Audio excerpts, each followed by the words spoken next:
नमस्कार, मैं दीपक शर्मा और मेरे YouTube मंच पर आपका स्वागत है।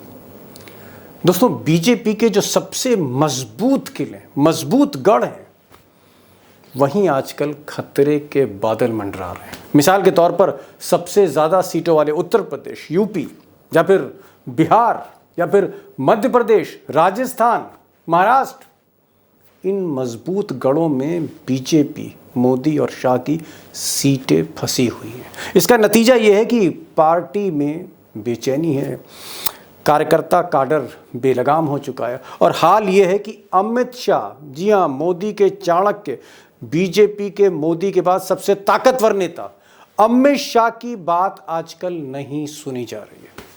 और खासकर जो अडवाणी और अटल से जुड़े पुराने नेता हैं, पुराने विधायक हैं, पदाधिकारी हैं, ये कहीं ना कहीं नाराज़गी के चलते घर बैठ गए। और इधर आज दोपहर जो इलेक्शन कमीशन की रिपोर्ट आई दूसरे फेज़ के चुनाव को लेकर, मतदान को लेकर, उसने कहीं ना कहीं गुजरात लॉबी की धड़कनें और ज़्यादा बढ़ा दी। और ये जो इलेक्शन कमीशन की जो रिपोर्ट है, ये जाहिर करती है कि सेकेंड फेज़ में, जी हाँ, अमित शाह के एफर्ट्स के बावजूद, मोदी और शाह की कोशिशों के बावजूद, पूरी सरकारी अमला जहां लग गया उसके बावजूद दूसरे फेज में भी वोटिंग कम हुई। और दुर्भाग्य देखिए गुजरात लॉबी का कि जो वोटिंग कम हुई है ये बीजेपी के इलाकों में कम हुई। जैसे मिसाल के तौर पर मध्य प्रदेश जहां बीजेपी 29 में 29 सीट जीतने जा रही थी, सेकेंड फेज में 9% कम वोट पड़ा है। और दोस्तों, एक चीज़ मैं कहना चाहूँगा, आगे एक्सपर्ट्स आपको बताएंगे कि 2% का भी अगर वोट शेयर नीचे जाता है नेशनल लेवल पे, सरकार पलट जाती है। यहाँ 9% वोट नीचे जा रहा है। उत्तर प्रदेश में जो रिपोर्ट है 7.33, 7% से ज़्यादा सेकेंड फेज का मतलब है मथुरा, अलीगढ़, मेरठ, गाजियाबाद, बागपत, ये जो गढ़ हैं बीजेपी के, 7% से कम। अगर आप पिछली बार की तुलना करेंगे 2019 में जब मोदी लहर चल रही थी, उस वक्त इसी बेल्ट में 62% वोटिंग था, जो घटकर 54% हो गई, 7%। बिहार में जहां मोदी जी इस बार 40 में से कम 35 सीट जीतना चाह रहे थे, 5% वोटिंग कम हुई है। और ये जो संकेत हैं, इन संकेतों से जाहिर होता है कि मोदी जी का रथ हर फेज के बाद फंसता चला जा रहा है। अब दोस्तों, कम वोटिंग परसेंटेज के बारे में मैंने आपको इससे पहले वाले वीडियो में बताया था कि जब देश में वोटिंग कम होती, जब परसेंटेज नीचे आता है, प्रतिशत नीचे आता है वोटिंग का, तो इसका ज़्यादा नुकसान बीजेपी को होता है, कांग्रेस को नहीं होता। बीजेपी को इसका नुकसान ज़्यादा होता है। और आंकड़े गवाह हैं कि 2004 में जब वोटिंग परसेंटेज नीचे गया तो बीजेपी सत्ता से बाहर हो गई, और 2009 में फिर वोटिंग परसेंटेज वैसा ही रहा तो बीजेपी को नुकसान हुआ। लेकिन जब वोटिंग परसेंटेज बढ़ा है, जी हाँ, 2014 में और 2019 में जब वोटिंग परसेंटेज इंक्रीज हुआ, बढ़ोतरी हुई बम्पर, तो बीजेपी की बम्पर सीटें भी आईं, मोदी जी के पास प्रचंड बहुमत आ गया। अब जानकारों का कहना है, सेफोलॉजिस्ट का कहना है कि अगर ये जो ट्रेंड है कम वोटिंग का, पहले फेज़ में कम वोटिंग, दूसरे फेज़ में कम वोटिंग, अगर ये वोटिंग आगे के फेजेस में भी कम होती है, खासकर बीजेपी के पॉकेट्स में, जहाँ पर बीजेपी के इलाके हैं वहाँ पर वोटिंग परसेंटेज गिरता है, तो जानकारों का ये कहना है कि बीजेपी, जैसे मिसाल के तौर पर उत्तर प्रदेश में आप देख रहे हैं 7% कम वोटिंग हुई, 64 सीटें पिछली बार बीजेपी यानी एनडीए ने जीती थी, ये सीटें घटकर 2024 में 50 के आसपास आ सकती हैं। इसी तरह से अगर बिहार में पिछली बार नीतीश कुमार साथ थे, हालांकि इस बार भी वो साथ हैं नीतीश कुमार मोदी जी के, पिछली बार 40 में से 39 सीट्स, 39 सीट जीती थी। लेकिन ये जो ट्रेंड है बिहार में कम वोट का, ये 39 से 25 भी हो सकता है। और ये जो पॉइंट है कि क्यों सीटें कम होंगी अगर वोट प्रतिशत गिरेगा, ये मैं एक्सपर्ट्स की मदद से मैं आपको ये आगे पॉइंट बताऊंगा, डिस्कस करूंगा इसको डिटेल में। अब दोस्तों, बड़ी खबर पर बढ़ने से पहले बात कर लेते हैं अमित शाह की। वो अमित शाह जिनको मोदी जी का चाणक्य कहा जाता है, जो स्ट्रैटेजिस्ट हैं, चुनाव की कमान जिनके हाथ में मोदी जी ने दे रखी है, अमित शाह। और वो अमित शाह जिनके नाम से चिराग जलते थे बीजेपी में, आज अमित शाह की बातें जो है वो काडर मानने को तैयार नहीं। बहुत से ऐसे पदाधिकारी हैं प्रदेश स्तर पर जो अमित शाह की बात नहीं सुन रहे और इसी वजह से ये असमंजस की स्थिति है। कई पॉइंट्स हैं, कई ऐसे कारण हैं, कारण तो बहुत से, लेकिन मैं कुछ कारण आपको बताना चाहूँगा कि स्थिति थोड़ी सी क्लियर हो आपके लिए। नंबर एक कारण ये है कि आरएसएस के जो पुराने नेता हैं, जैसे मनमोहन वैद्य या और बहुत से नेता, या बीजेपी के पुराने नेता जो अटल जी, अडवाणी जी के टाइम के जो नेता हैं, कोई विधायक रहा है, कोई सांसद रहा है, कोई मंत्री रहा है, जो कहीं ना कहीं अपने शहरों में, अपने इलाकों में एक हैसियत रखते थे, वो नाराज हैं अमित शाह की स्टाइल ऑफ वर्किंग से, मोदी की स्टाइल ऑफ वर्किंग से। और ये वो लोग हैं जिनका मानना है कि बीजेपी का मतलब गुजरात के दो आदमी नहीं हैं। ये दो आदमी पार्टी और सरकार नहीं चलाएंगे, मनमानी नहीं होने देंगे। और शायद यही लोग मौके की तलाश में, तानाशाह से सिर्फ बाहरी दुनिया नहीं घबराती, तानाशाह से भीतर का जो स्ट्रक्चर होता है वो भी कहीं ना कहीं परेशान होता है। और ये स्थिति इस वक्त बीजेपी में, दो आदमी पार्टी नहीं चलाएंगे। तीसरी जो एक तीसरा जो एक पॉइंट है वो ये है कि जो बाहरी उम्मीदवार हैं, यानी जो बाहरी लोग बीजेपी में आए, कोई डिप्टी चीफ मिनिस्टर बन गया, कोई चीफ मिनिस्टर बन गया। आप कल्पना कीजिए कि असम से लेकर महाराष्ट्र तक वो लोग मुख्यमंत्री हैं भाजपा की हुकूमत में जो भाजपा के मुखालिफ खड़े होते थे। अब जैसे हेमंत बिस्व शर्मा असम में, या एकनाथ शिंदे जो कभी बीजेपी में नहीं रहे, आज वो देवेंद्र फडणवीस के ऊपर बैठे हुए। तो बाहरी लोगों से, चाहे वो अशोक चव्हाण, एक लंबी फेहरिस्त है, उसमें अजीत पवार भी हो सकते हैं, उसमें छगन भुजबल भी हो सकते हैं, उसमें दसियों नेता उत्तर प्रदेश में हो सकते हैं, नाम नहीं ले सकता, इतनी लंबी लिस्ट है। बाहरी उम्मीदवारों के साथ आरएसएस और बीजेपी का खांटी नेता काम नहीं करना चाहता है, जी हाँ, बाहरी उम्मीदवार के साथ। और दोस्तों एक और प्रमुख कारण ये है कि अगर पुराने नेता, चाहे वो आरएसएस के हों, बीजेपी के हों, पूर्व विधायक हों, मंत्री हों, अगर उनकी कहीं ना कहीं नाराज़गी है, असंतोष है, तो उनके नीचे जो काडर है, उनके नीचे जो कार्यकर्ता है, शहरों में, कस्बों में, प्रदेशों में, उसमें भी कहीं ना कहीं समन्वय की कमी, कोऑर्डिनेशन की कमी, लैक ऑफ कोऑर्डिनेशन है। और इसकी वजह से एक असमंजस की स्थिति, कन्फ्यूजन की स्थिति है। और शायद ये एक बड़ा कारण है कि अमित शाह का पैगाम नीचे तक नहीं जा रहा। अमित शाह के जो प्लान्स हैं वो एग्जीक्यूट नहीं हो रहे हैं, वो ज़मीन पर उतर नहीं रहे। समय भी कम है।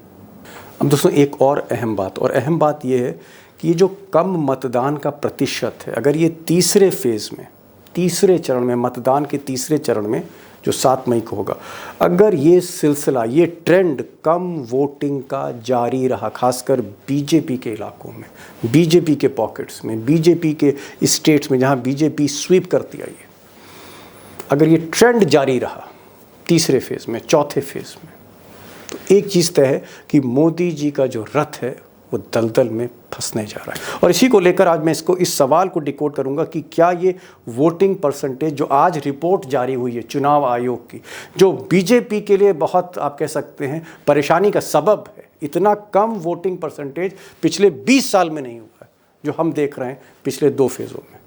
और दोस्तों जो सबसे बड़ा सवाल, क्या अमित शाह, नड्डा, मोदी, उनका जो सिस्टम है, क्या अपने काडर को मोबिलाइज कर सकता है? क्या इस ट्रेंड को, ये जो सिलसिला है, इसको रोका जा सकता है कहीं ना कहीं, या ये नहीं रुकेगा? मुझे लगता है एक बड़ा सवाल है, इसको डिकोड करता हूँ आज में। हमारे साथ दिल्ली आईआईटी के जाने माने एकेडमिशियन संदीप मनुधने साहब होंगे, इंदौर से जुड़ रहे हैं। डेटा को पूरी तरह से आपके सामने सहजता से रखेंगे, समझाने की कोशिश करेंगे कि कम वोटिंग का किस तरह से खामियाजा भुगतने जा रही है बीजेपी। और हमारे साथ प्रोफेसर रविकांत होंगे, वो बताएंगे कि क्या यूपी में मोदी का रथ वाकई 50 सीटों पर रुक जाएगा, और अगर 50 सीटों पर रुकता है तो इसका रिफ्लेक्शन क्या होगा फाइनल स्कोर बोर्ड में। जी हाँ, फाइनल स्कोर बोर्ड जो 4 जून को हमारे सामने आएगा, नतीजों पर क्या फ़र्क पड़ता है। ज़्यादा समय नहीं लेता हूँ, चलता हूँ एक्सपर्ट्स के पास। संदीप मनुधने इंदौर से जुड़ रहे हैं, प्रोफेसर रविकांत लखनऊ से जुड़ रहे हैं। पहला सवाल प्रोफेसर रविकांत से है, और मैं ये प्रोफेसर साहब आपसे जानना चाह रहा हूँ कि आप ही ने खबर ब्रेक करी थी पिछली बार कि रात भर अमित शाह ने मीटिंग ली, नड्डा के साथ मीटिंग हुई, बीएल संतोष के साथ मीटिंग हुई, उस मीटिंग में विनोद तावड़े थे महासचिव, उस मीटिंग में सुनील बंसल थे जो चाणक्य कहे जाते हैं, और ये तय हुआ था उस मीटिंग में कि काडर को मोबिलाइज करना है, पूरे प्रदेश के, उत्तर प्रदेश से लेके मध्य प्रदेश, राजस्थान, सारे महामंत्री संगठन के, इसके अलावा जिला अध्यक्ष, सबको कहा गया कि आप जाइए और बूथ लेवल तक मोबिलाइजेशन करिए। और तब बीजेपी का यह कहना था कि इस बार सेकंड फेज में हमारा प्रतिशत ऊपर जाएगा। ऊपर जाने की जगह गिर गया नीचे। ये क्या मोदी का सिस्टम फेल हो रहा है? प्रोफेसर साहब, मोदी का सिस्टम कहां गया? Where is the Modi system? देखिए दीपक जी, 10 साल गुजर गए ना मोदी जी के शासन को। 10 साल में आरएसएस का जो कैडर था वो मोदी जी से थोड़ा सा खफा भी हुआ। एक टर्म हम लोगों के यहाँ चलता है, नवनेकरवादी, सोशल साइंस में। आरएसएस में बहुत सारे नए लोग घुस गए और मलाई खाए, लेकिन जो तपता था धूप में, जो ठंडी रात में निकलता था कैंपेन करने के लिए, उसको क्या मिला? वो झोला लटकाए ही घूम रहा है। और मोदी जी ने अंबानी और अडानी के लिए किया, तो वो क्यों निकलेगा इस धूप में? उसके साथ उम्मीदें क्या हैं? और दूसरी तरफ उनके परिवार के लोग भी तो हैं। हर परिवार में एक बेरोजगार बैठा हुआ है, लगातार गरीबी बढ़ रही है। और आरएसएस तो अपने आप को कहता है कि वो सांस्कृतिक संगठन है, वो देश सेवा करता है, लेकिन आज अगर वो जाते हैं लोगों के पास तो लोग कहते हैं कि साहब महंगाई इतनी जबरदस्त है तो आप क्या कर रहे हैं? उनके पास जवाब नहीं है। और यही वजह है कि वो नहीं निकल रहे, नाउम्मीद हो गए हैं। और मोदी जी तो सबसे ऊपर चले गए। मोहन भागवत के साथ भी उन्होंने जो राम मंदिर में किया, तो वो कैडर अब नहीं बचा जो मोदी जी की मशीनरी थी। प्रोफेसर साहब, आप एकदम सही कह रहे हैं कि घर घर की परेशानी है, लेकिन यहां तो 7.5%, 7.33%, 7% वोट कम पड़ा है। 2% में खेल हो जाता है, सरकार चली जाती है। वाजपेयी जी की सरकार चली गई थी, 1-1.5% का ही खेल हुआ था, 2004 में नहीं लौटे। मैं कह रहा हूं कि 7% का अंतर है, 7% का। बैंड बजने जा रहा है यूपी में क्या मोदी जी का? डेफिनेटली इस समय जो सन्नाटा आपको दिख रहा था ना पहले चरण के पहले, मैं इस बात को कह रहा था कि ये तूफान के पहले का सन्नाटा है। लोग अपने दिल में वो आग जज्ब किए हुए बैठे हैं, गुस्सा है जो मतदाता में, और वो दिखा उस दिन। वो निकले वोट करने के लिए, लेकिन जो भारतीय जनता पार्टी का कैडर था वो मतदाताओं को लेने नहीं गया, क्योंकि उनकी बात मोदी जी नहीं सुनते हैं। आप जाएंगे वोटर को लेने के लिए तो वोटर पूछेगा ना कि साहब 10 साल में क्या मिला हमको? आपने केवल थैला पकड़ाया कि हम 5 किलो राशन लेकर के आए, हमारा बच्चा तड़प तड़प के मर गया कोरोना में, हमारे घर के लोग तड़पते रहे, ऑक्सीजन नहीं मिली, कोई कैडर नहीं आया। शर्म आया है कुछ के नहीं है, इस डर के मारे वो नहीं निकले। और मोदी जी ने उनके लिए भी कुछ नहीं किया, इसलिए वो घर बैठ गए कि अब मोदी जी आप ही है तो आप ही चुनाव जीत लीजिए। जब मोदी जी ने लोकतंत्र को मोदी तंत्र में तब्दील कर दिया तो कैडर क्यों आएगा? इस वजह से ये इतने नीचे जा रहा है। और इसका परिणाम जो आपने कहा ना, नतीजा वही होगा। जब वोट परसेंटेज घटता है तो जो बीजेपी के उलट जाता है, वो नतीजे भी उस तरफ जाने के संकेत मिलते। जी संदीप जी, ये जो डेटा है उत्तर प्रदेश में 7.33 यानी 7% से ज्यादा वोटिंग कम हुई पिछले बार की तुलना में। यानी जब मोदी जी स्वीप कर रहे थे 2019 में, बालाकोट की स्ट्राइक के बाद, सर्जिकल स्ट्राइक के बाद, पाकिस्तान पर हमले के बाद एक मोदी लहर बनी थी, उस लहर में और इस बार जो हम देख रहे हैं 7% से ज्यादा उत्तर प्रदेश में वोट कम पड़ा। ये 7% अगर वोट कम पड़ रहा है, इसका मतलब क्या है जी? इस डाटा को हम कैसे बताएं लोगों को, दोस्तों को? देखिए, आपके तमाम दोस्तों को बहुत सरलता से हम डेटा समझा देते हैं। भारत की राजनीति में लोकसभा के चुनावों में दीपक जी 2 तरह के आप स्लैब समझ लीजिए वोटिंग परसेंटेज के। एक है 50 to 60% का स्लैब और एक है 60 to 70% ओवरऑल वोटर टर्नआउट का स्लैब। आप 2014 के पहले के सारे चुनाव देखेंगे तो वो 50 to 60% के स्लैब में रही है वोटर टर्नआउट। 1999 में 60% था कारगिल युद्ध के जुनून के समय, 60%। 2004 में शाइनिंग इंडिया कैंपेन जो बीजेपी को हरा गया पूरे भारत में 54%, 2009 में 58%, जब कोई वेव ही नहीं थी, लेकिन कांग्रेस 205 सीटें ले आई थी। लेकिन फिर आया मोदी युग और 2014 में मोदी जी ने बहुत बड़े सपने दिखाए और 66.4% वोटिंग करवा गए, क्योंकि लोग भरे बैठे थे कि यूपीए को तो खदेड़ देना है, खदेड़ दिया। 2019 में पुलवामा बालाकोट ने 67% करवा दिया।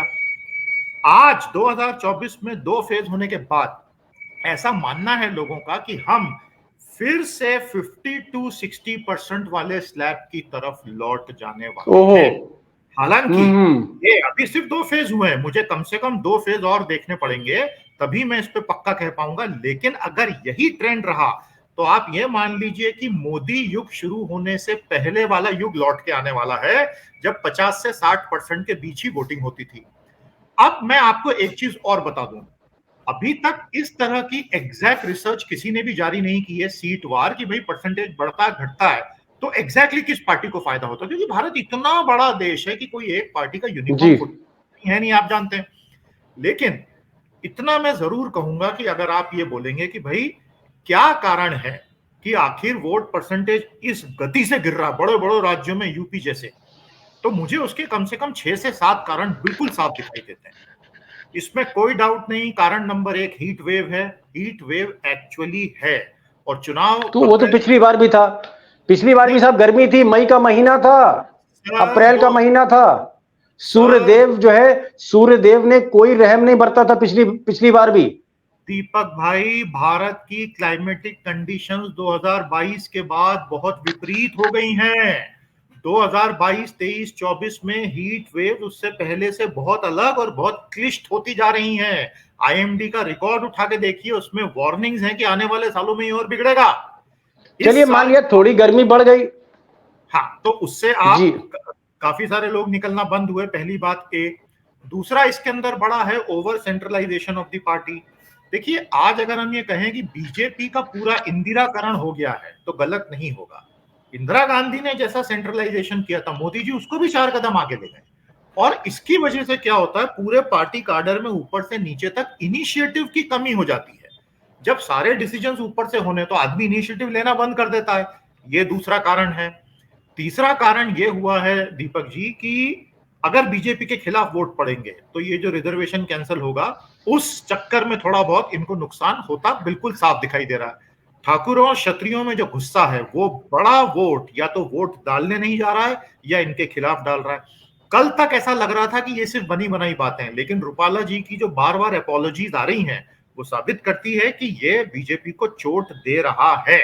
उसके अलावा मुसलमानों के प्रति जो खुल्लम खुल्ला जहर उगला जा रहा है, मैं बिल्कुल बिना लाग लपेट के बोलूंगा, पहले ये लोग क्या करते थे, रोहिंग्या की आड़ लेते थे, बांग्लादेशियों की आड़, अब तो ये सीधे सीधे मुस्लिम बोल के पूरा विश्वमन कर रहे हैं।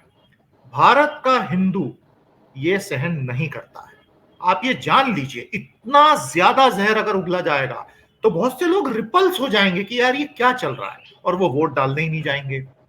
और ये सारी चीजें होने के अलावा जो एक कॉन्फिडेंस है इनके काडर में काफी बड़े हिस्से में कि हम तो जीत ही चुके हैं, 400 पार तो हो ही चुके हैं, तो फिर जाना ही क्यों, मेहनत करनी ही क्यों, मोदी जी तो जिता ही चुके हैं। इस सब के अलावा दीपक जी एक और बड़ा आपको मैं स्ट्रक्चरल कारण बताना चाहता हूं जिस पर कोई ध्यान नहीं देता है। 220 कॉन्स्टिट्यूएंसीज को इलेक्शन कमीशन ने कई सालों से आइडेंटिफाई कर रखा है जहां वोटिंग परसेंटेज कमी रहता है, ये सारी शहरी हैं। क्यों शहरों में ज्यादा लोग वोट देने नहीं जाते हैं, उसका एक बहुत बड़ा कारण है शहरी जीवन की जटिलता, भागदौड़, लाइवलीहुड कमाने की दिक्कतें और मैसिव इनफॉर्मलाइजेशन ऑफ इकोनॉमी। पिछले 15-20 सालों में हमारी शहरी इकोनॉमी का जबरदस्त अनौपचारीकरण हुआ है। आदमी का संघर्ष तब बढ़ता है जब वो एक फिक्स सैलरी वाले जॉब में नहीं होता, फिर वो सोचता है वोटिंग बाद में देखूंगा, आज की दिहाड़ी तो कमा लूं। इस चक्कर में इलेक्शन कमीशन को प्रोग्राम चलाने पड़ रहे हैं 220 टारगेटेड कॉन्स्टिट्यूएंसीज में। तो कुल लब्बो-लुआब ये है दीपक कि कोई एक कारण नहीं है, ये 7-8 फैक्टर्स एक साथ आ गए हैं जिसकी वजह से यूपी जैसे विशालकाय राज्य में 7% जो कि पूरी सरकार बदल डालने के लिए काफी है, दिख रहा। ओह ओह, आप कह रहे हैं कि पूरी सरकार ही पलट सकती, 7% बहुत ज्यादा हो गया, और वो बहुत भी ज्यादा। उत्तर प्रदेश जहां 80 सीटें।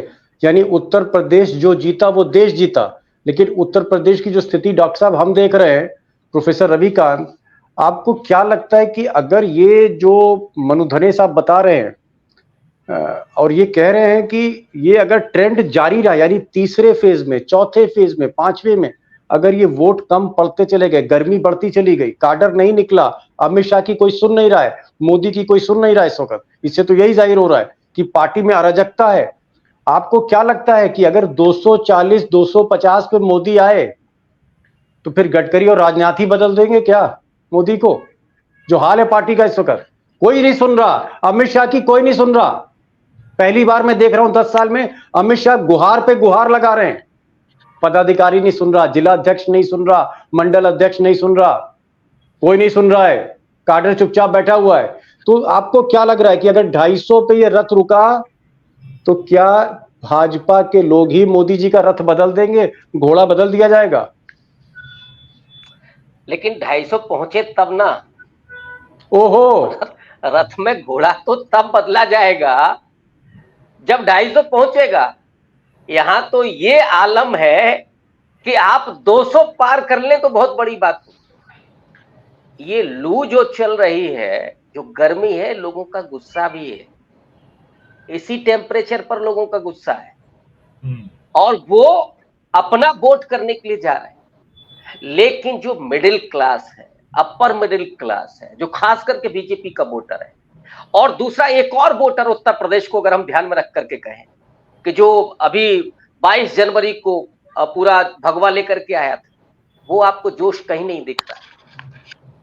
जो कैडर बीजेपी का, आरएसएस का है, वो कहीं पर भी आपको सक्रिय और जोश के साथ नहीं दिखाई पड़ रहा। उसमें कोई उमंग नहीं है, कोई उत्साह नहीं।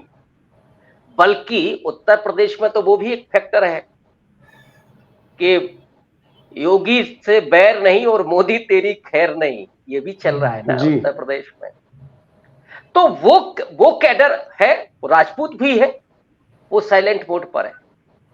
जीत लो अब। जब आप एक एक करके सारे नेताओं के पर कतरते जा रहे हैं, वसुंधरा राजे गायब, जैसे वो कहानी हम लोग नहीं बच्चों के साथ खेलते हैं, चिड़िया ओढ़, भैंस ओढ़, तोता ओढ़, यहाँ शिवराज सिंह चौहान ओढ़, रमन सिंह ओढ़, वसुंधरा राजे ओढ़, सारे ओढ़। तो अब अकेले फिर मोदी शाह और नरेंद्र मोदी ही जीत ले चुनाव। ये कैडर देख रहा है ना भाई, हर कैडर लखनऊ में होगा तो राजनाथ सिंह से जुड़ा होगा, वो मध्य प्रदेश में होगा, भोपाल के आसपास होगा, कहीं कैलाश विजयवर्गीय के साथ जुड़ा होगा, कहीं राजस्थान में वो शेखावत के साथ जुड़ा होगा। उनकी भी तो अपनी उम्मीदें, अपेक्षाएं होती हैं। तो आपने चौतरफा जो हमला किया, उस वजह से उसमें कोई उत्साह नहीं है। और दूसरा, जिस तरीके से आपने कांग्रेस पार्टी के मैनिफेस्टो को काउंटर किया, मैं 100% सहमत हूं संदीप जी से कि इस देश का हिंदू कभी इस तरह के नेगेटिव प्रचार को बर्दाश्त ही नहीं करता है। सीएसडीएस का सर्वे ये कह चुका है कि 83% नौजवान ये कह रहे हैं कि इस देश में सारे धर्मों का समान अधिकार। तो आप हिंदुत्व के आधार पर निकालना चाहते हैं उनको, नहीं हो सकता है। और यही वजह है कि आप उसको फिर से चार्ज करना चाहते हैं मुसलमान के नाम पर। लेकिन अपना नुकसान करके वो चार्ज नहीं होना चाहता कि आप हमारा रोजगार छीन लें, आप बदले में हमको महंगाई दे दें, और उसके बाद आप चाहें कि नहीं साहब हम वोटर भी लेकर के आए, ताजपोशी भी आपकी करें, मोदी मोदी भी करें। कहीं दिख रहा है आपको मोदी मोदी? गायब है जी, गायब है। आ रहा हूं डॉक्टर साहब, आपके पास आ रहा हूं। संदीप जी, आप तो डेटा एनालिसिस हैं, आईआईटीएन हैं, जब तक आपके पास डेटा नहीं आएगा आप एनालिसिस नहीं करोगे। आपने 2 फेज का डेटा आ चुका है और आपने एनालिसिस दे दी। मैं कह रहा हूं एक हाइपोथेटिकल, सपोज करिए ये ट्रेंड जारी रहता है, ये ट्रेंड रहता है, आने वाले जो अभी 5 फेज बचे हैं, 3rd फेज, 4th, 5, 6 और 7, अगर इन सारे फेजेस में वोटिंग परसेंट गिरता जाता है, कम लोग वोटिंग करने जाते हैं और ये सिलसिला बरकरार रहता है, तब आपको क्या लग रहा है जो हम बिहार में देख रहे हैं, जो हम उत्तर प्रदेश में देख रहे हैं, जो हम मध्य प्रदेश में देख रहे हैं, जो हम महाराष्ट्र में देख रहे हैं, इन चारों राज्यों में जो बीजेपी के राज्य हैं, वोट परसेंटेज गिर रहा है, राजस्थान में भी गिर रहा है। अगर ये गिरता है तो ये जो हिंदी हार्टलैंड, अगर मैं इस हिंदी हार्टलैंड में महाराष्ट्र को जोड़ दूं, तकरीबन 80 सीट उत्तर प्रदेश की, 40 सीट बिहार की, 30 सीट जो है मध्य प्रदेश, 150 सीटें ये हो गई, 150 में 25 और जोड़ दीजिए और 25 में 48 और 200 के ऊपर निकल जा रहा आंकड़ा। अगर इन 200 सीटों में, जहां पिछली बार मोदी जी ने एक लैंडस्लाइड विक्ट्री ली थी, अगर ये 4%, 5%, 6% वोटिंग परसेंटेज गिरता है तो क्या हम माने कि मोदी की सरकार नहीं बन रही? मोदी की सरकार नहीं बन रही ये कहना थोड़ा सा अभी कठिन है। मोदी 225, 230 के आसपास रुक जाएंगे अगर ये परसेंटेज इसी तरह गिरता रहा। और जैसा कि सभी जानते हैं, अब Modi minus majority is no Modi at all. No Modi at all. 2 मत से कम के मोदी जी तो मोदी जी ही नहीं है, उनकी स्टाइल ही नहीं है वैसा काम करना। कंप्लीट सेंट्रलाइजेशन जो व्यक्ति करता है उसको तो बहुमत चाहिए, my writ has to run large. तो उस केस में राष्ट्रपति बुलाएंगे जरूर बीजेपी को, सबसे बड़ी पार्टी तो बीजेपी ही उभरेगी, ये तो खैर हम सभी जानते हैं। और बेस्ट केस सिनारियो में कांग्रेस 75 से 105 के बीच में कहीं रहेगी, बेस्ट केस सिनारियो।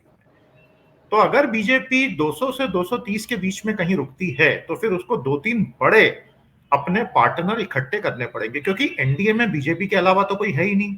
वो सब तो दिखाने के लिए 30-35 पार्टनर, सीटें तो है नहीं। तो और वो भी बना इंडिया के रिस्पॉन्स में था, तो उन्हें 3-4 बड़े साथी तुरंत लाने पड़ेंगे। क्या वो आएंगे या वो इंडिया अलायंस की सरकार बना के ज्यादा बड़ा पद पाने की लालसा में वहां चले जाएंगे? और क्या वो मोदी जी के अंडर काम करना चाहेंगे? मुझे तो नहीं लगता। बहुत बड़ा पॉलिटिकल, जी बहुत बड़ा राजनीतिक सवाल आपने खड़ा कर दिया। आपका एक ये कहना है, संदीप जी दोस्तों ये कह रहे हैं कि अगर ये ट्रेंड जारी रहता है कम वोट परसेंटेज का, तो इनका आकलन ये है, इनका जो डेटा है वो ये कहता है अगर ऐसा हो तब कि 225, 210 इसके आसपास मोदी जी रहेंगे। लेकिन राष्ट्रपति द्रौपदी मुर्मू, क्योंकि मोदी जी ने ही उनको अपॉइंट किया है, राष्ट्रपति मोदी जी को बुलाएंगे, लेकिन मोदी जी 225 पर बैटिंग नहीं कर सकते। मैं एक चीज पूछना चाह रहा हूं, आखिरी सवाल क्योंकि समय हो गया है। प्रोफेसर रविकांत, आपको लगता है 225 पर मोदी अगर आते हैं तो क्या नीतीश कुमार जैसे लोग, नायडू बाबू जैसे लोग, आप मान सकते हैं नवीन पटनायक जैसे लोग, क्या ये कहीं ना कहीं पलट कर ये इंडिया अलायंस की तरफ जा सकते हैं? क्या नीतीश कुमार फिर पलटी मार देंगे, या आपको लगता है कि नीतीश कुमार तब भी मोदी जी के जो दुर्दिन होंगे, मोदी जी के मुश्किल के जो दिन होंगे, उस दौर में भी ये लोग साथ रहेंगे, बुरे वक्त में मोदी जी का साथ देंगे? नीतीश कुमार तो कतई नहीं देंगे। नीतीश कुमार के लिए हालात बहुत बदतर कर दिए। जिस कॉन्स्टिट्यूएंसी पर पिछले 15-20 साल से नीतीश कुमार राज कर रहे हैं, जी। वो वहीं जाकर के, और नीतीश कुमार के साथ जब आप मुसलमानों को इस तरह से काउंटर करेंगे, इस तरह से आलोचना करेंगे, नीतीश कुमार कुछ कह नहीं पा रहे, बहुत बेबस नजर आ रहे हैं।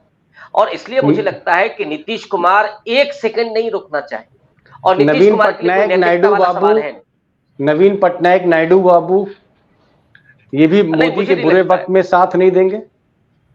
नहीं, तो आपको क्या लग रहा है? देखिए, 2 ही चीजें हो सकती हैं डॉक्टर साहब, या तो फिर त्रिशंकु सरकार हो, क्योंकि अगर पार्लियामेंट, अगर हंग पार्लियामेंट हो गई, या तो फिर चुनाव हो, और या फिर इंडिया अलायंस सरकार बनाए, और या फिर यह है कि मोदी को हटा दिया जाए। तो क्या आपको क्या लग रहा है, 230 पर फिर गडकरी की ताजपोशी हो सकती है? गडकरी टाइप का आदमी स्वीकार है? डेफिनेटली गडकरी लिबरल है, और इसीलिए मुझे लगता है कि उनकी तो स्वीकारता हो सकती है, संघ भी उनके साथ खड़ा होगा। लेकिन मुझे थोड़ा सा ये डाउट है कि अगर बीजेपी 225-230 पर रुकती है तो इंडिया अलायंस ज्यादा मजबूती के साथ खड़ी होगी। और उस समय चूंकि जिस तरह से हमला किया नरेंद्र मोदी ने पूरे संघवाद पर, तो जो रीजनल पार्टियां हैं, चाहे वो उड़ीसा में हो या आंध्र प्रदेश में हो, वो ज्यादा पसंद करेंगे अलायंस। बिल्कुल जी, वो बीजेपी की उस मोनोपोली को नहीं पसंद करेंगे। मैं समझ गया। 2 बातें हैं। एक बातें जो है वो संदीप साहब ने कही। संदीप साहब ने कहा कि डेटा ये प्रूफ करता है, डेटा ये साबित करता है कि अगर ये ट्रेंड कम वोटिंग का आगे भी जारी रहा और मोदी और अमित शाह इस ट्रेंड को नहीं तोड़ पाए, अगर वो काडर को मोबिलाइज नहीं कर पाए, कम वोट पड़े, तो बीजेपी का सत्ता से जाना तय। बीजेपी 225 के आगे नहीं बढ़ सकती, नंबर एक। और नंबर दो, जो डॉक्टर साहब कह रहे हैं कि अगर 225 पर आती है तो फिर मोदी की जगह गडकरी होंगे नहीं होंगे, इस पे बहुत बड़ा सवाल है, क्योंकि इंडिया अलायंस के पास भी तब नंबर होंगे और हो सकता है कि ऐसी स्थिति में इंडिया अलायंस सरकार बना ले, क्योंकि नायडू बाबू हो, चाहे नवीन पटनायक हो, चाहे केसीआर हो, चाहे फिर नीतीश कुमार हो, जो भी समाजवादी धारा से जुड़े हैं, वो कहीं ना कहीं सेकुलर फैब्रिक की वजह से बीजेपी के साथ नहीं जाएंगे। बहरहाल आने वाले दिन मुझे लगता है दोस्तों काफी क्रूशल हैं। 7 मई को अगली वोटिंग है। अगर इस वोटिंग में ट्रेंड नीचे गिरा वोटिंग का, तो मुझे लगता है कि खबर फिर मोदी शाह के लिए अच्छी नहीं। संदीप साहब आप आए और प्रोफेसर रविकांत साहब हमारे साथ जुड़े, आप दोनों का बहुत बहुत शुक्रिया। आप आए, खुलकर बातचीत हुई। Thank you so much, thank you so much sir.